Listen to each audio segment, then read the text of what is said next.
Let's do this. Sunny. The View's Sunny Hostin shocked to find she's descended from Spanish slaveholders. Wait, is this one of those weird one? Like, people let's can play the also clip. be descendants of slaves if their ancestors were raped by their slave owners and. Like, Well, and of course. of course. I just want to make. But let's see your reaction. Wow.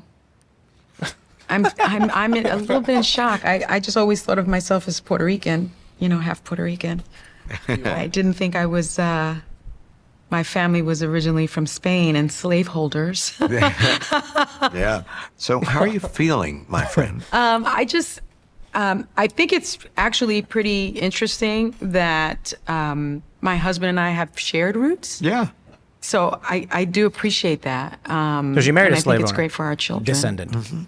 To know this information. Who was it? There was a big story where it was like another View person. They found out they were a descendant of slave owners, and a lot of people on the right were like, ha ha ha, and I'm like, oh, bro, that means like the slave owner raped their slave. Come on, Yeah, like that's probably what it means. Right. So we were hanging out with some guy today. We were hanging out with Matt from Base Records, good dude, and I didn't know if he wanted me to tell the story or not, but I'll say his name because he made the point. But I've made this statement to a lot of people before.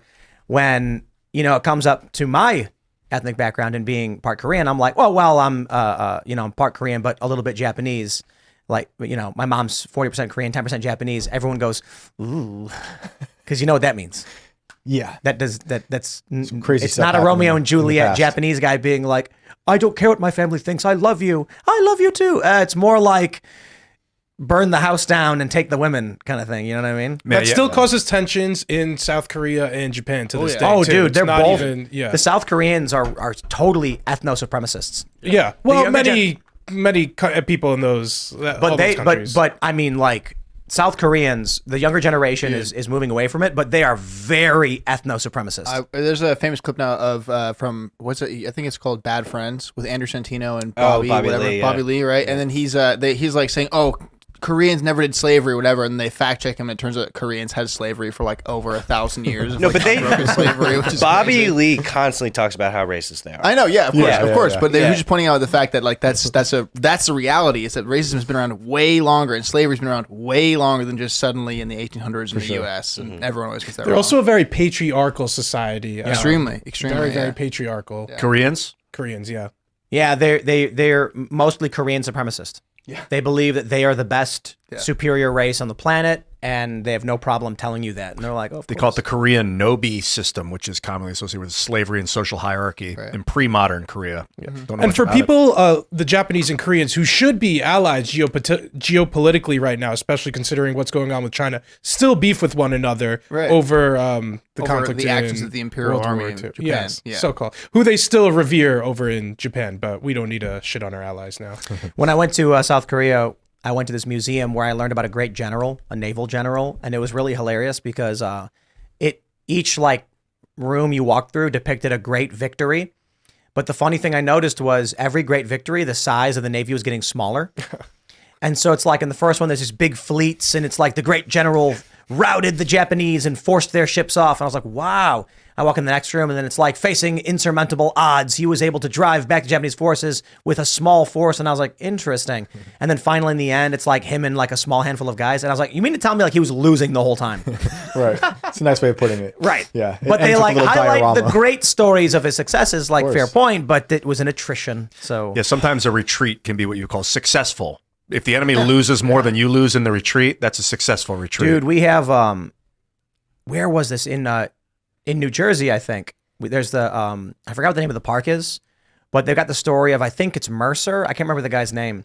This dude who was like surrounded by the British, and then he just like told him to kill him. He would never like betray the country. There's cannons everywhere, and it's like where Washington crossed the Delaware or something. Wow. It's fun to go to these places. Growing up in Chicago, we didn't have any of this. Right. It doesn't exist. It's like you just live in Chicago. But then you move out to the East Coast, and it's just like these plaques everywhere talking about the war. Out here, it's really crazy because we're like 5 minutes from John Brown Raid HQ, where John Brown organized the Harper's Ferry raid. Like Harper's Ferry is literally here, down the street. And what is it? What's going on? No, his house is the only house I ever thought should have a Black Lives Matter sign outside of it.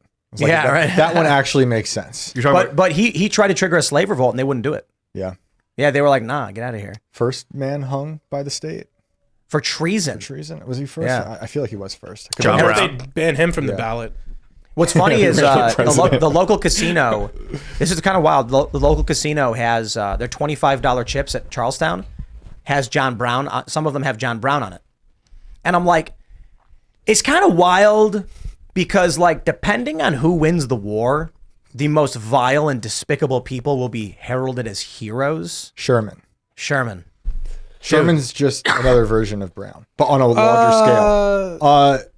Well, no, John Brown was definitely a terrorist. Brown wanted to although actually he might have free been slaves. fighting for things that were morally right. Brown and wanted I free think slaves. is a dangerous person to idolize because I mean there are a lot of people who believe passionately some political things right now and shouldn't justify violence to try to achieve those ends. But that's what John Brown did, and I think some leftists especially idolize him and in a misleading way. John Brown very Gun Club. dangerous. But they would see him as exactly. far right today. Because I don't think so. He's a Christian. Or- He's okay, he's because he's super Christian. That's why he was against slavery. You know, like, but they wouldn't care. Like, they wouldn't agree with Putin denazifying. You think John Brown would support gay marriage? No. No, absolutely not. He'd do a lot of bad things about all these things happening. Yo, Sherman, though. Like, Sure. that guy was just like wanton disregard for human life. I wanted think to you could shoot himself. argue that Sherman was trying to end the conflict quicker via his brutal means to save more American lives. I think he wanted an writ large. excuse to murder and destroy. I think you're at war with somebody. Yeah. And I mean, Yeah, you're but trying to end the war within your own country. Yeah, but I think that's war crimes when you're in charge of killing all these people. He killed innocent people, freed slaves. He killed people on the sidelines in the periphery of the war. It wasn't just he was going after the Confederates. They just burned everything. we could go through individual instances, but like, I think war is terrible and War is terrible, like But we he should was trying to end the war. but we should avoid too. war crimes. Like, do you think we should have dropped the atom bomb? Yeah, I definitely 'Cause think I don't know we if should I drop don't know the if I agree with that atom bomb. either. And I see this too as the same thing as desperate reasons to end a war. No, I think Imperial Japan kind of gets looking back, they get a good rep. They were literally the Nazis of They the were Pacific. insane. Yeah. They were insane. So, I and still this don't is know at if a I point agree. where we were in total war with Kind of over. with Japan. Yeah. It's over until it's not. How many hundreds of thousands of American troops' lives are worth trying to invade the homeland where the Japanese were trying to say they're going to fight until every last life? I also think it's really easy for us looking back to go, oh, well, maybe, maybe you actually should have just invaded, would have been the largest amphibious assault on the mainland ever. How, I agree it's with easy that. to. I agree with looking back with 2020 vision, or you have 2020 vision. But I also just the war crimes and the But the innocent lives definition was lost. different.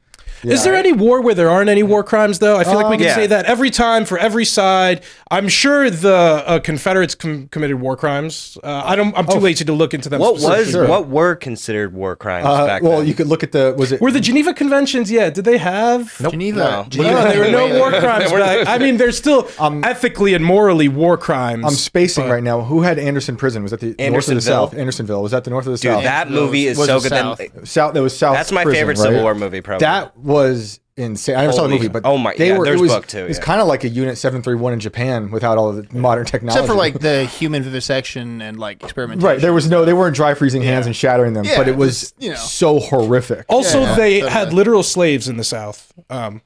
Yeah, Right. right.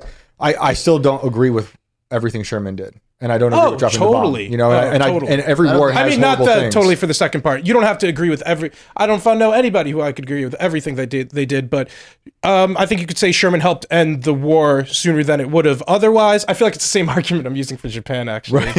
You know what? You're on the same side. I don't think. Parallels. I think if the context of the Civil War happened today, I'm not so convinced the North would be able to win. I think the South would be crazy. I think the issue is the speed of communications. I think that if videos started emerging, like the psychological effect of video and information would have such a dramatic change. I mean, the march to the sea, I don't know could happen in an urban environment today, because the moment the internet, like the North and South were competing for international supplies. They needed trade. The South, I think, where they were trading cotton with the UK. That's where that flag came from. British boat. A British boat. Yeah, they seized it. So the North blockaded the South, trying to cut their supplies. What would happen internationally if videos emerged of, let's just say in like literally 1861, but with internet video, videos emerge of civilians being shot in cold blood by Union soldiers, international relations for the North would shatter. And they'd say, no, we did not supply and we don't condone that, because they would face revolts in their own countries over the supplying of over the facilitating of war crimes. It would cause them a lot of problems. Is that new A24 movie out yet? No.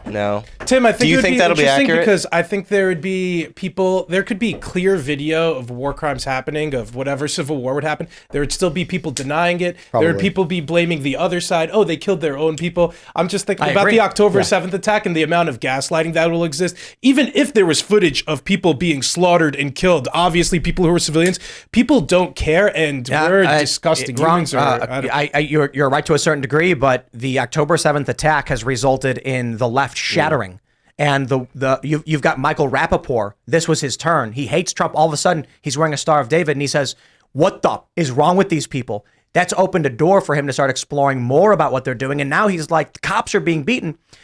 When people realize Black Lives Matter was celebrating these paragliders, I mean, look, I got no beef with someone criticizing Israel's military actions. It's a war. Okay, by all means, please criticize people's military actions. It should be done. And there is a risk to Israel in that a lot of this propaganda is being supported by the left. But man, what Hamas did really messed up the progressive left in this country. Sherman's march to the sea was absolutely brutal. I mean, it is historically canon. He was destroying civilian targets and killing civilians. He did not care. It was scorched earth. Everything must burn.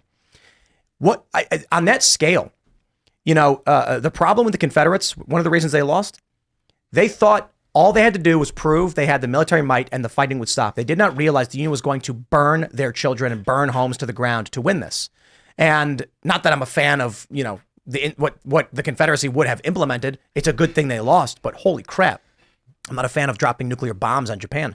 But at the first Battle of Bull Run, they repel the Union, and they're like, that's it. The war is over. There's not going to be a war. We just proved that they can't come in here. And then they came in and started just brutalizing the South. This mobilized the South, feeling they were being invaded. And then eventually a turn happened where, I forget which general, it might have been, I don't know, Jackson. They felt that the only way to actually win this was to invade the North and put pressure on the North to stop supporting this war. Civilians in the North needed to understand what the war was, and it was an opportunity for them to seize resources. Unfortunately, they moved into Gettysburg. Didn't go too well for the Confederates. Yep. But I imagine what would happen if the international community was watching something akin to the March to the Sea. It is hard enough for U.S. troops dealing with IEDs and strapping, like they strap bombs to kids. And then you end up with American soldiers being placed into a military tribunal or whatever, or court-martialed because of the perception of what they did, not what they had to do to defend themselves. There's no way I could see Union soldiers in many of these circumstances being able to defend the actions if they were blasted out on the internet around the world. And that would cause problems for the Union's ability to supply itself. Thanks for watching this clip from the Timcast IRL podcast. Hang out with us live Monday through Friday at 8 p.m. and become a member over at timcast.com for uncensored, members-only shows exclusive. Thanks for hanging out, and we'll see you all next time.